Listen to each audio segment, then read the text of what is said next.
আসসালামু আলাইকুম।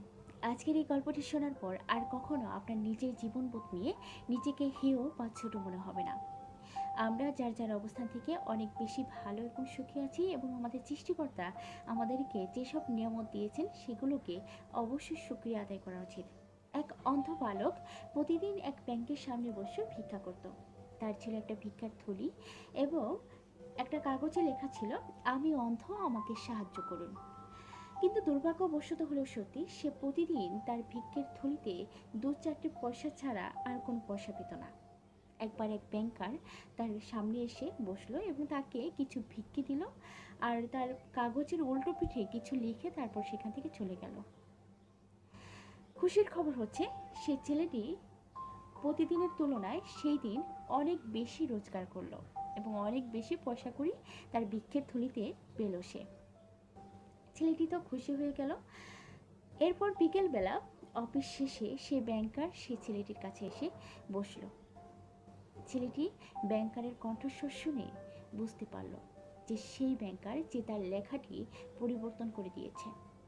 তখন সে ব্যাংকারকে শুধলো, আচ্ছা, আপনি আমার কাগজের পিছনে এমন কি লিখে দিয়েছেন যে যার জন্য আজকে আমি অনেক বেশি ভিক্ষা পেয়েছি বা অনেক বেশি পয়সা করে পেয়েছি? তখন ব্যাংকার মৃদু হেসে বললেন, "আহ, আমি এমন কিছু লিখিনি, শুধু তোমার কথাটিকে একটু পরিবর্তন করে লিখেছি। তোমার যে কথা ছিল সে কথাটাকে একটু ঘুরিয়ে লিখেছি।" আচ্ছা, আপনি কি লিখেছেন? তখন অন্ধ ছেলেটি সেই ব্যাংকারকে জিজ্ঞেস করলেন। তখন সেই ব্যাংকার বলল, আমি লিখেছি, আজকের দিনটি অনেক বেশি সুন্দর, কিন্তু দুর্ভাগ্যবশত হলেও সত্যি, আমি এই দিনটি উপভোগ করতে পারছি না। আপনি উপভোগ করতে পারছেন। আসলে আমাদের দেখার দৃষ্টিভঙ্গি পরিবর্তন করতে হবে।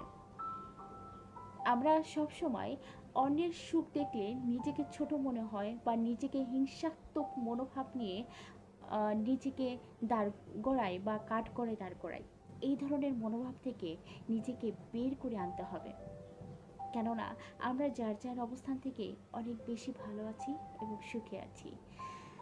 এই ধরনের মনোভাব যদি আমাদের মধ্যে পোষিত হয়, তাহলে আমরা অনেক বেশি ভালো থাকব। আমাদের দেখার দৃষ্টিভঙ্গি অনেক বেশি সুন্দর হবে এবং আমাদের পৃথিবীটা আমাদের জন্য উপভোগ্য হবে। আমাদের পৃথিবীটা আমাদের জন্য কখনোই জাহান্নামে পরিণত হবে না। এটা হবে একটা জান্নাতের টুকরো। ধন্যবাদ।